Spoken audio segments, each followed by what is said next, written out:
നമസ്കാരം. റാഫ്റ്റോ ക്രിക്കറ്റിലേക്ക് അവർക്കും സ്വാഗതം. ഗംഭീര ഇന്നിങ്സ്, റൺ മല തന്നെ ടീം ഇന്ത്യ അടിച്ചു കൂട്ടിയിരിക്കുന്നു.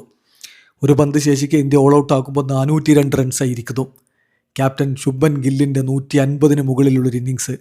അതുപോലെ തന്നെ ഇഷാൻ കിഷൻ്റെ 52 പന്തിൽ നിന്നാണ് അദ്ദേഹത്തിൻ്റെ അർദ്ധ സെഞ്ചുറി വന്നതെങ്കിൽ അദ്ദേഹം പുറത്താകുമ്പോഴേക്കും 79 പന്തിൽ നിന്ന് 125 റൺസ് വന്നിരുന്നു. 14 ഫോറും 7 സിക്സറും.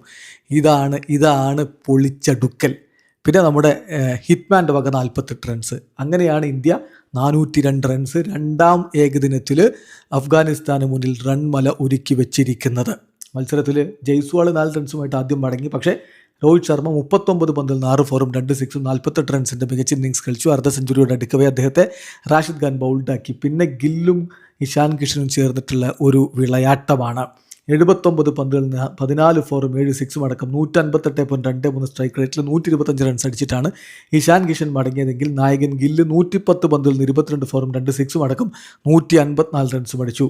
ശ്രേയസ് അയ്യർ 26 റൺസ് അടിച്ചപ്പോൾ കെ എൽ രാഹുൽ ഗോൾഡൻ ഡക്കായി. വാഷിംഗ്ടൺ സുന്ദർ 19, ഗുർനൂർ ബ്രാർ 3, ഹർഷ്ദീപ് സിംഗ് 3, പ്രിൻസ് യാദവ് 5. ഇങ്ങനെ പോയി മറ്റു ബാറ്റർമാരുടെ സംഭാവന. കുൽദീപ് യാദവ് 3 റൺസുമായിട്ട് പുറത്താകാൻ നിൽക്കുകയും ചെയ്തു. എന്തായാലും 402 റൺസിൻ്റെ ഗംഭീര ഇന്നിങ്സ് റൺമല അഫ്ഗാന് മുന്നിൽ വെക്കുമ്പോൾ അഫ്ഗാൻ അത് മറികടക്കാൻ കഴിയുമെന്ന് നമ്മൾ പ്രതീക്ഷിക്കുന്നില്ല. അഫ്ഗാൻ്റെ ബൗളിങ്ങിൽ കരോട്ടെ 4 വിക്കറ്റും റാഷിദ് ഖാൻ 3 വിക്കറ്റും എടുക്കുകയുണ്ടായി. ഇവിടെ അവസാനിക്കുന്നു. ക്രിക്കറ്റ് ലോകത്തെ കൂടുതൽ വിശേഷങ്ങളുമായി റാഫ്റ്റോക്സ് കൊണ്ടുവെത്താം.